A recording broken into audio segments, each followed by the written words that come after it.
everybody, and welcome to day number 18 of the Barnhouse renovation. It's been an insulating day here the last couple of days. That's partly why I'm all bundled up, because it is definitely a very itchy process. And if you've never done insulation, make sure that you always have the correct material. You can get the Tyvek suits over at your local big box store. In this case, I'm just wearing my one piece. I got everything all covered up because this is fiberglass, and if you don't bundle up properly, well, as I said, it can be a very itchy proposition.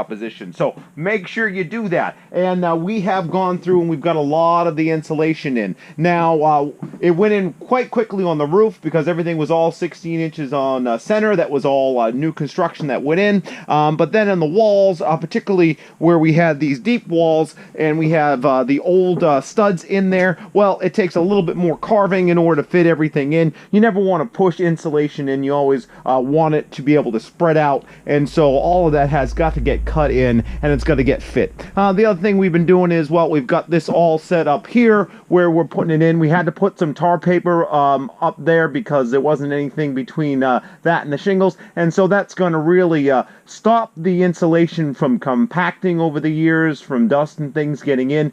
And when we do have to redo the roof, well, that's going to just kind of protect everything so that all of that dirt and silt that is going to come off the roof won't slip through the cracks and then compress that insulation. That's really the trick with insulation, is you need everything to be all spread out. You don't want it to be compressed. You really want to get the most out of it. And if you do it right, well, you definitely do get the most out of it. Huge energy savings. In fact, even though it's been cold here the last couple of days, it is warming up. It's quieting up as we're getting this all insulated. So that's what we've been doing. And the next step after this is what we're going to do is we're going to put the drywall in. We're going to put the drywall in. We're going to get this room completely enclosed and all squared away, and then move on to the downstairs. So we've been switching some things up a little bit here. Just kind of trying to roll with the punches.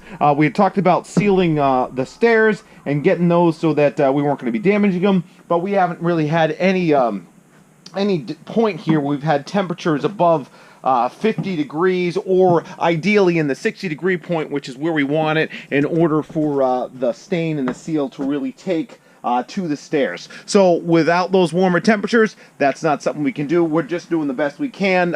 We're papering them, we're covering them up with little bits of plywood, just protecting them, and then we're moving on to what we can do. So then once this all gets encased and the drywall goes up, it's not going to be a finish. We're not going to do any plaster coats on this. This is definitely going to be a work area. So it's just going to be foam seals on all of the seams. It's going to get painted.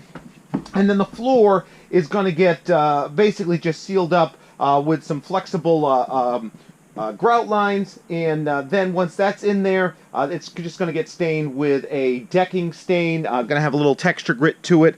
And that's it. So day number 16, 18. Day number 18, we're almost 20 days out, which will probably be the next time I post this. And we're really close to being able to have a room here. So hopefully by the time we get to my next post, we'll have the drywall up, and we'll be able to really kind of start putting things in here. All of the electrical and any services that are going to be in here are going to stay the exact same way they are throughout the rest of the barn, and that's all conduit.